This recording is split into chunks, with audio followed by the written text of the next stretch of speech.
Drinking with Authors may contain adult content. Listener discretion is advised. Hey everyone, Nick Savage here again, author, artist, pretentious douche for the evening. I just always add in a third random thing. Tonight it was pretentious douche. And of course, I am hosting Drinking with Authors, sponsored by Four Horsemen Publications. And this evening we have the lovely C.K. Westbrook, who is joining us.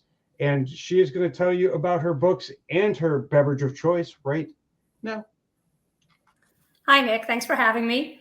I am drinking a delicious Pinot Noir from Etude, which is in Sonoma County, comes from Sonoma County, California. And I have actually been to this winery. I believe I got wasted there, but it was spectacular. You know how those tastings are. They give you so much fun. You're supposed to spit those out. You're not supposed to drink them all. No. This wine was so delicious. There was no way. So that is what I am enjoying tonight. And as for my series, it's called the Impact series, and it's currently made up of sort of 4 books. The first one is The Shooting, and in it, almost every gun owner in the world turns their weapon on themselves in a terrifying 15-minute worldwide global mass shooting. Total chaos. Hero rises up. Her name is Kate. She has to try to figure out how on earth and why on earth something so horrific would happen.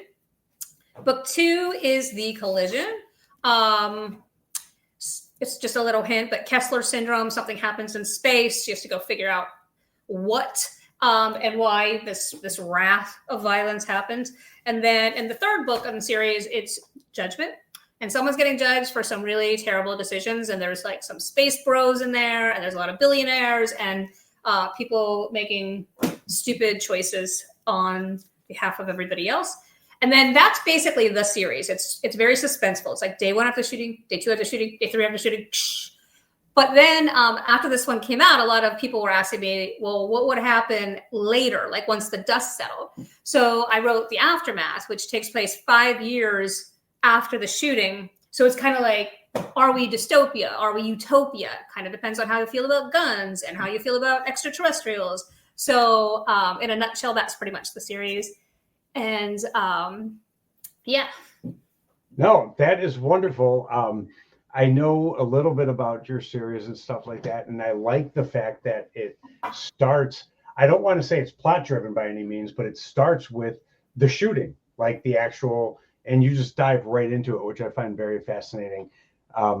When you write, you had the idea for the story. Did you plot out a lot of it, or are you a pantser? Like, how do you like to write?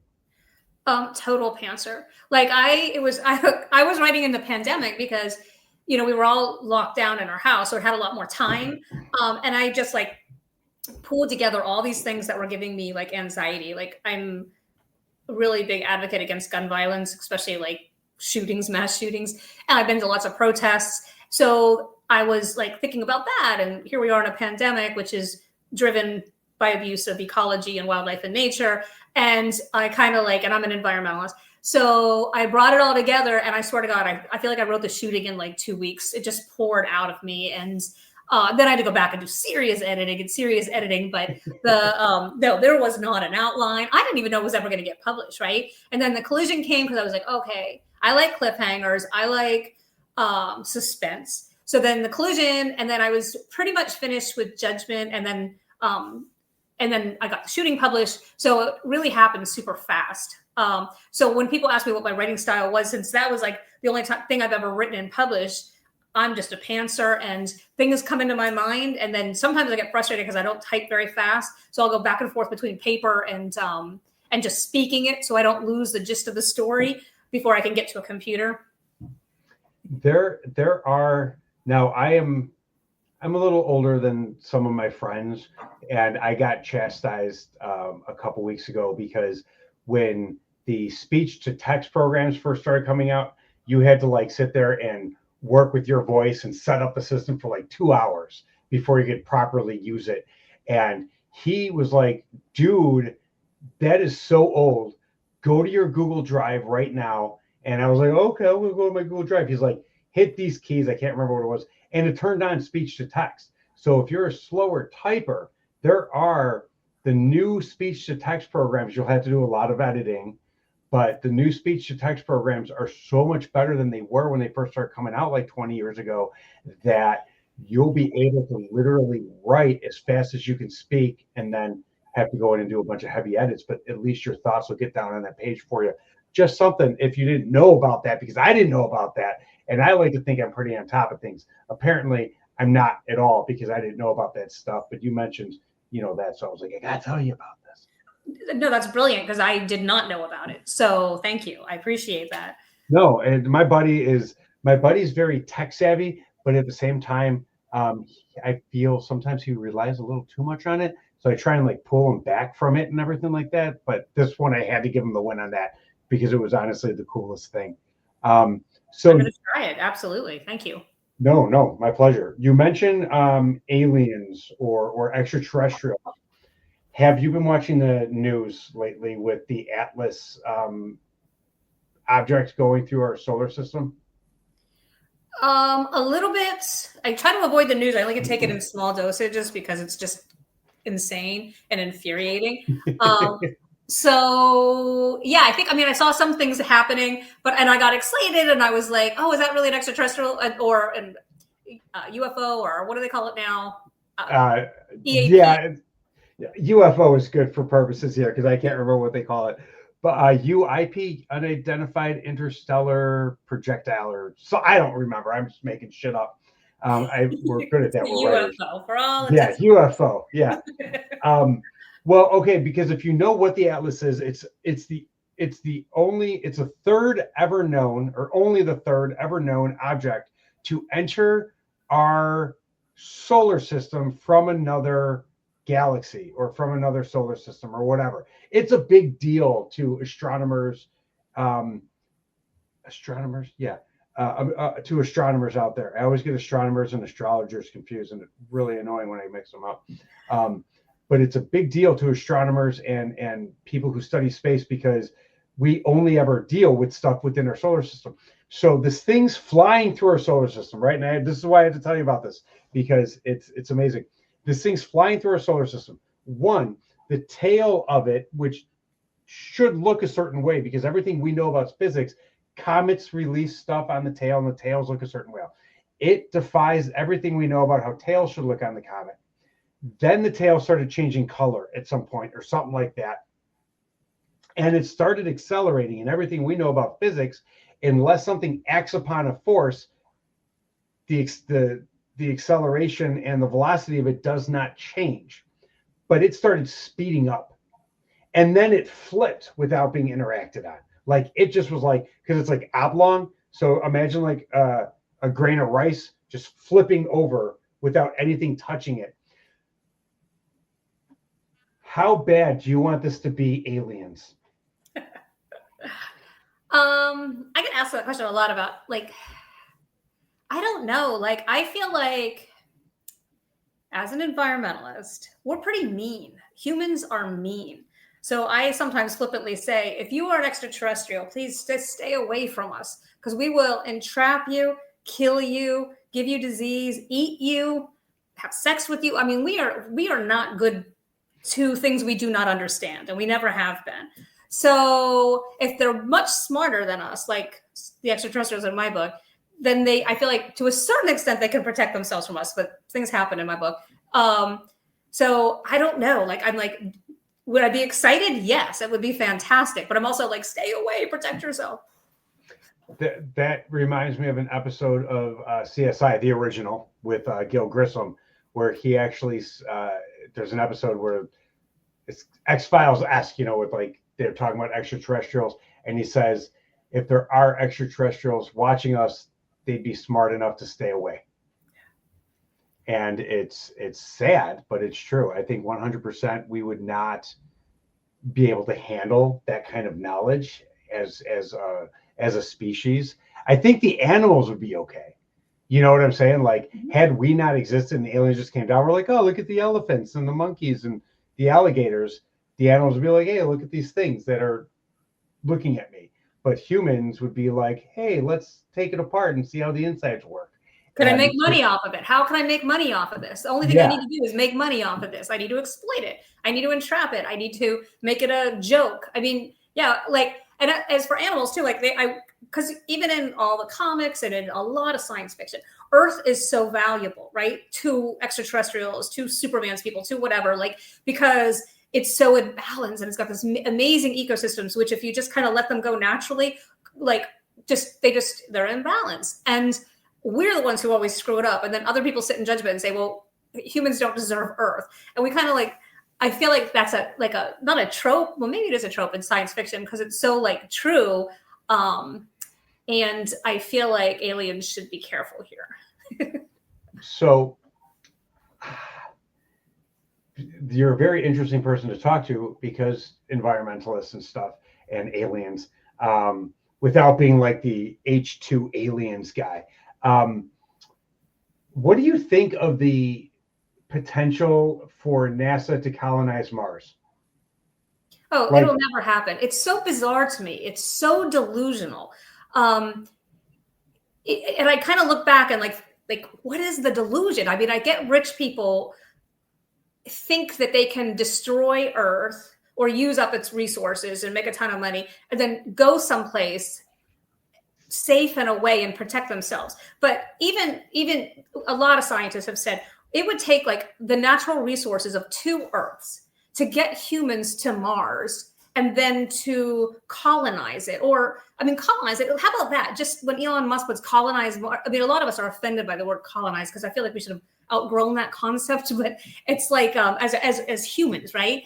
It's like, and then you go there and they're like, all this research at NASA and the places so that we can make grass grow, so that we can start the food chain, so that we can have like, and I'm like, what the world? We have all that here and you just trash it and do not appreciate it at all. And you'd think when you're like thinking through living on Mars, what's going to produce oxygen? How are we going to get a balance of carbon dioxide? How are we going to get these things that we need? You would say, oh my God, this is so valuable because it's going to cost so much money and ridiculous. Going to Mars, I think, is utterly ridiculous. So in my books, I have a lot of space bros, rich space bros, who kind of feel like they know everything and they make decisions for people. And I feel like that's kind of what we're in. And I feel like when wealthy, especially men, tell other men things, it's just crazy. I call it, what was the word I was using? Like when you see something and you think it's better than it is, it's like beer goggles. It's called like space goggles, like you put it on and all of a sudden they're just utterly ridiculous. Space, like brainwashed, space washed. Sometimes I mumble that when I'm watching the news and I hear somebody say something ridiculous. So yeah, I mean, I'm absolutely intrigued by space. I am so intrigued by, dark holes and stars and universe, but it's where we are right now and and then they're dismantling NASA. This is another rant, but hold on one second. Like literally, I have I have astrophysicist friends at NASA who have been laid off. And basically what I think they're doing all over the government is shutting down taxpayer programs, which NASA has existed on the backs of taxpayers for 75 years. So all this amazing work belongs to all of us. And NASA's always been about that. Like we are education, we are exploration for the sake of exploration. But the wealthy people want to take it over. Like they started it. Like they just showed up at the party at the end of the night and they're like taking it over. Like, oh, we can do it better and more efficiently. And people are like, yay. And I'm like, what are you talking about? They just want it to make money. And I'm just very frustrated by that as well. So the space industry is, and also one more thing, like the people who've been laid off from NASA, they have to go to other countries, which have amazing space programs as well. We only ever hear about NASA, but almost every major country in the world, including India, have their own advanced space programs. So they're leaving. So this is like a brain drain as well, to the detriment of the United States and the detriment, again, of all the money that we have paid into NASA to make NASA how amazing as it is. Well, because a lot of the inventions that have been vital for humanity since the inception of NASA haven't come because we're trying to colonize space, as people put it, but because the more we understand space, a lot of the stuff like Velcro was invented because of NASA, and that has helped not only kids who are putting on shoes for the first time, but it's something that helps people who don't have the coordination, whether it be because of disease or whatever, or, they're missing a limb, to be able to have shoes that can tie and strengthen, you know what I'm saying? And all sorts of different inventions, not just Velcro. That's just the only one I can think of at the moment. But I love going to the Kennedy Space Center because, as you were saying about all these corporations taking over the privatization of space exploration, President Kennedy, he has a quote outside of NASA or the Kennedy Space Center that I wish I remembered, but to paraphrase, basically is saying when we explore space, to do it under the flag of humanity and not under the flags of nations or corporations. And the fact that that's been pretty much ignored to try and make a buck is really something that I think irks me and rubs me completely the wrong way, because Neil deGrasse Tyson, if I'm saying his name right, I always confuse his last name, said that if we have the resources to have it, to colonize Mars, we have the resources to save Earth.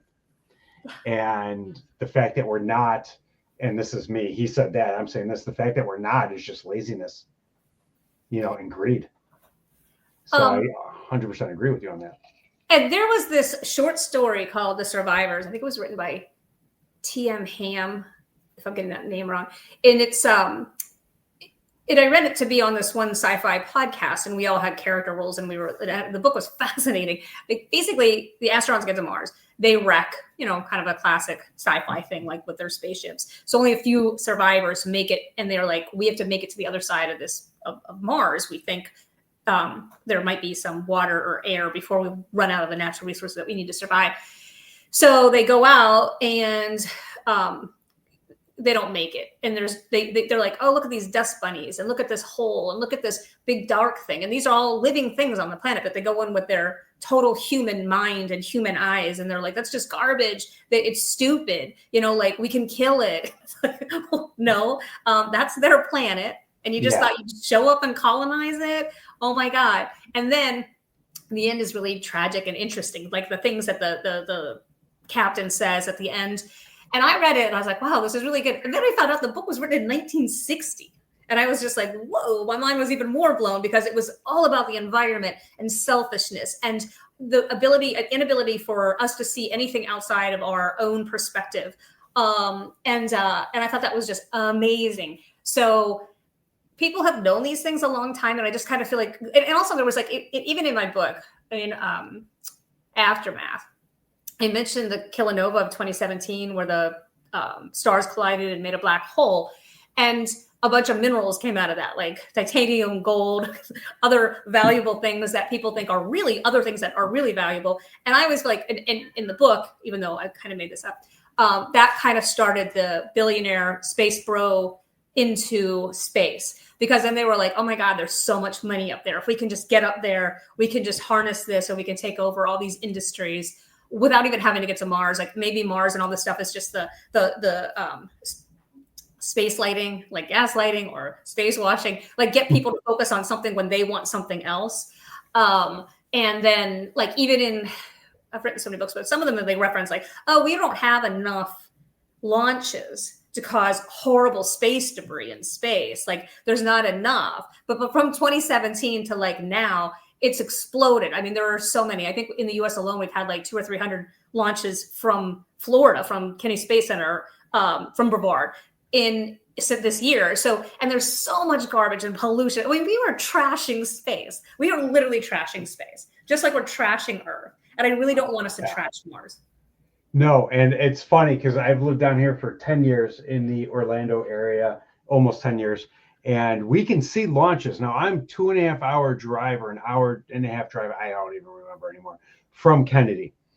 And we see the launches. We don't hear them, but you see the launches up in the sky. They become so commonplace. It's not even fun to watch anymore. Like they're like, oh, there's another giant hunk of metal. You know what I'm saying? Going into the atmosphere. Hope it doesn't fall to the ground because I'm in all honesty, SpaceX sucks.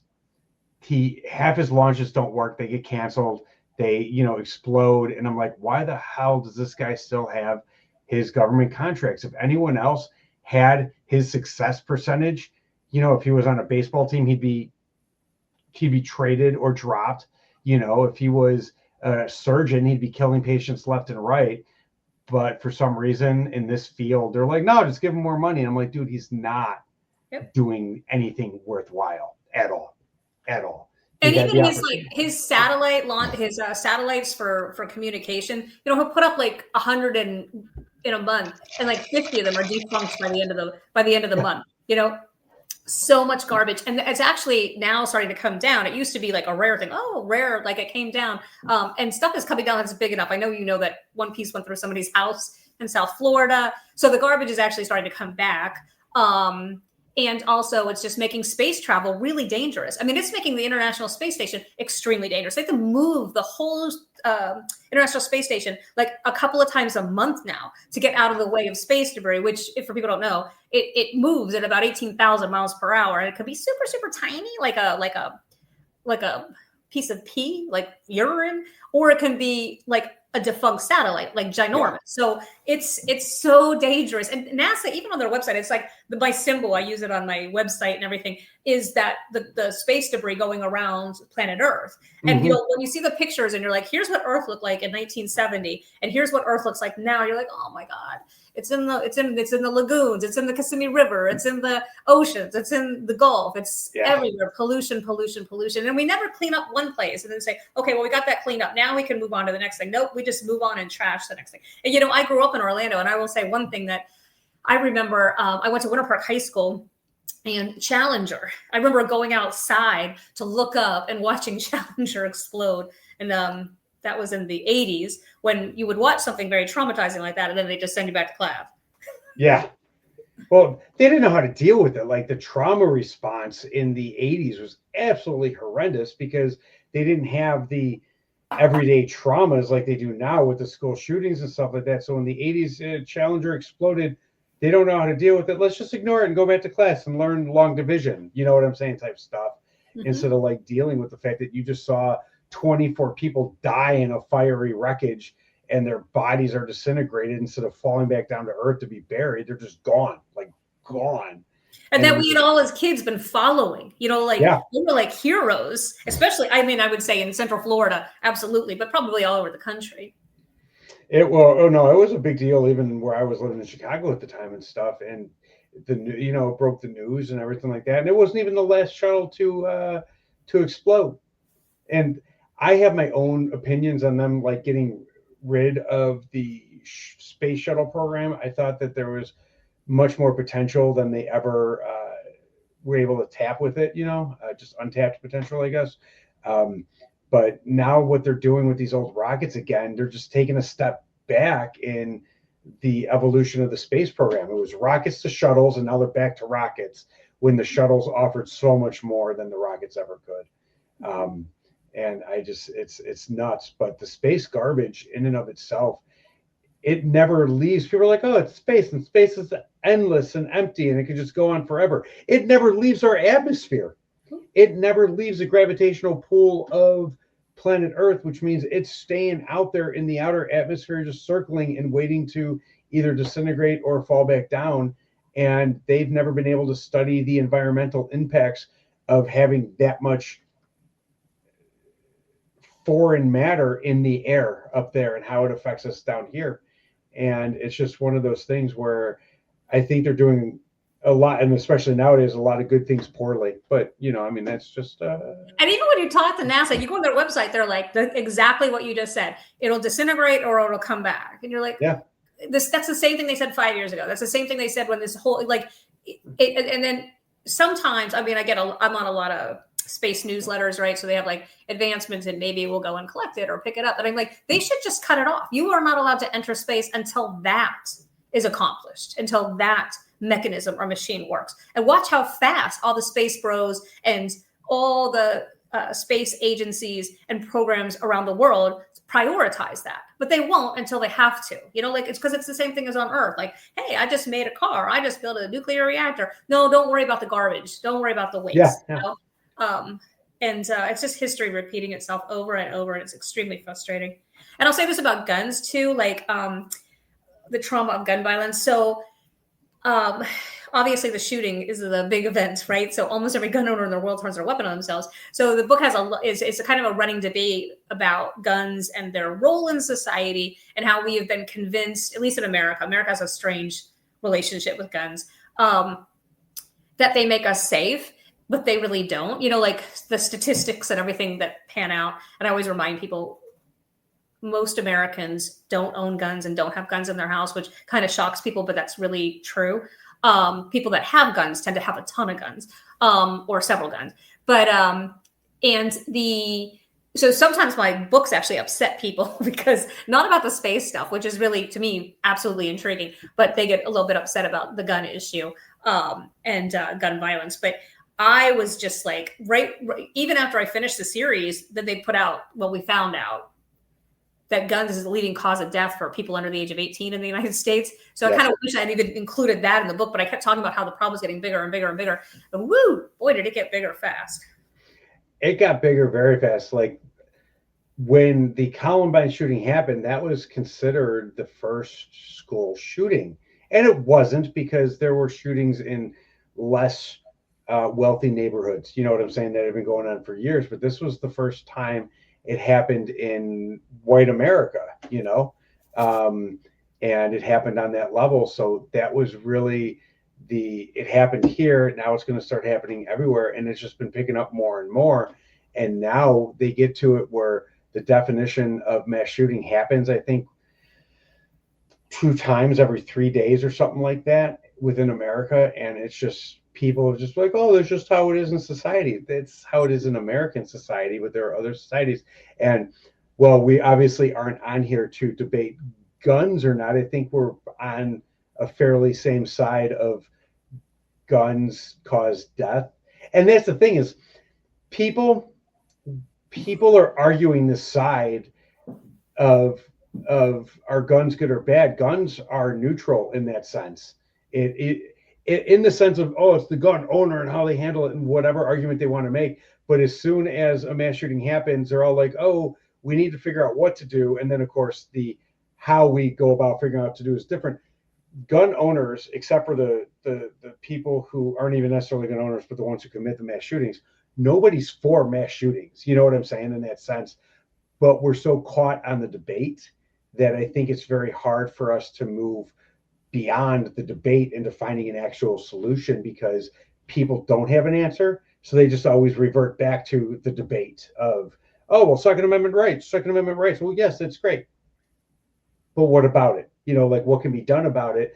And then when people start to offer any sort of solution, if they don't like it, they go, oh, Second Amendment rights again, and it's just like so interesting to see, because it's not the only thing we're caught in the debate on. You had mentioned something earlier that now slips my mind, but it's caught in the debate of things, and society can't, in my opinion, move past the debate to actually come up with any sort of feasible solution to things. And it's a hard thing to get into, because of the fact that we're stuck there. One of the things you might have think about was, I said, do they make us safe or not? Because that should be the debate and the conversation, not the Second Amendment. I mean, because we're sold that they're to make us safe. And in one of the books, there's a lot of statistics, but they were correct at the time. But things are so much worse even just since 2022. But one of the statistics I have is that how many Americans are shot by their dog every year in the United States, and on average, it's 4. And so, like, just a couple of days ago, I put in my newsletter, a person was shot by their dog in the back. And so I kind of noticed these things now. And that just goes back to, like, kind of the cavalier, how Americans they don't treat the gun as dangerous as it is. And I always say too, like, people always ask me at comms and when I'm on panels, like, why did the dog shoot the owner? And I'm just like, it was an accident, like, there are always rules. I just have this malicious little chihuahua who's like, I'm not tiny, picks up the little handgun and just shoots the owner. Like, I mean, literally police are always involved and they always rule it an accident. And I'm like, it's just crazy, right? But it's tragic. It's super tragic and sad. I just feel like it kind of makes the point that Americans treat guns very cavalierly. And Yes. that's part of the problem too. They lose them, they get stolen. They're more like toys. I think we get a little obsessed with like the movies, and not like the safety side of guns. And also the whole, it's mental health issues. Well, other countries have guns and they don't seem to have our problems. I think we just have, and the other one though, in the United States, going back to space and everything, know who the real enemy is? It's the billionaires. And people make a lot of money selling guns. And a lot of it is about donations to politicians that undermine any logical conversation, because in the US, everything comes back to money. Oh, yes. War is big business. And the more money war makes, the less peace we'll have in the world. And it's just the way it's been. I think the dogs are maliciously shooting their owners. I don't think it's an accident. I've met some really smart dogs, and if cats ever were able to control guns, I sure as shit know they would kill their owners sometimes. Because I love my cats. I have 2 cats and they are wonderful, but cats very much do what cats going to do. And I think if they ever had opposable thumbs, they would definitely be malicious about some of the gun stuff. You had mentioned something earlier about colonizing Mars and how they say, in 20 years. And I remember when I was a kid, they said in 20 years we'll be on Mars. And then 20 years passed, and it's another 20 years we'll be on Mars. And it is very much a sleight of hand. Like you were saying, with like, hey, look over here. We're going to go. Oh, let me get on the camera. We're going to go to Mars in 20 years, where this hand is stealing, you know what I'm saying, everything that we're not watching because they're saying we're going to go to Mars. And I definitely think that's has stuff to play into it. But I think as long as they can keep the masses entertained with, going to Mars, they'll be able to steal whatever the hell they want from us. Exactly.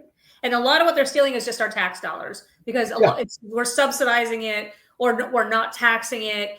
Elon Musk is abusing Boca Chica, which is in Texas, because he can't get away with it in Florida, because and by that I mean he is exploding things and damaging natural habitat and endangered species land and tribal land. And it's just, and there's no regulations. You know what I mean? Like, it's like, where is anybody guarding it? Because he just makes a donation and then the regulators go away. It's really bad.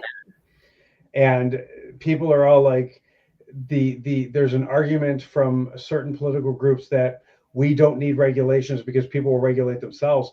But it is proven time and time again that people won't do these things, which is why we had to put the regulations in the first place. And seeing now that money can buy away with any of the regulations is just corruption at its finest. And it's just horrendous to watch these things happening. So I am definitely with you on that. And there are certain things I would like to see happen in this world that I can't state out loud because of legal reasons. But I know it's all been said somewhere on my Facebook page, somewhere in code. But it is definitely that. All right. So where can we find you on social media? I have my website, which is www.ckwestbrook.com, and you can sign up for my newsletter there. And for socials, I have like CK Westbrook or ckwestbrook.author on Instagram, Facebook, TikTok, X, Blue Sky. So if you just put in CK Westbrook, it pretty much comes up. And please join my newsletter. I put a lot of like random facts about things that are happening, and I feel like it's very interesting. And the newsletter can be the sign up for the newsletter can be found on your website. Yes, as soon as you go to the website, it pops right up. Which is again www.ckwestbrook.com. Exactly. Yeah. And also, can I just say this too? I have two more books coming out in 2026, and they're prequels. Like, they're kind of like what led up to the shooting, like politically, in the space world, in the extraterrestrial world. So there's like 2 women, they're like best friends. There's an environmental crisis, so they both kind of engage in politics and in some other things. And so it kind of is like you might like it too, because it's kind of old school Florida and some of the mistakes that get made to lead up to a global mass shooting. Well, that sounds very interesting. Those are both slated to come out in 2026. Yes. Do we have any more narrowed down, or no, we're still waiting on something a little more defined than 2020? As soon as I know, I'm going to put it in my newsletter. I'm going to have it all over my social media. I'm so excited about them. I hope it's soon.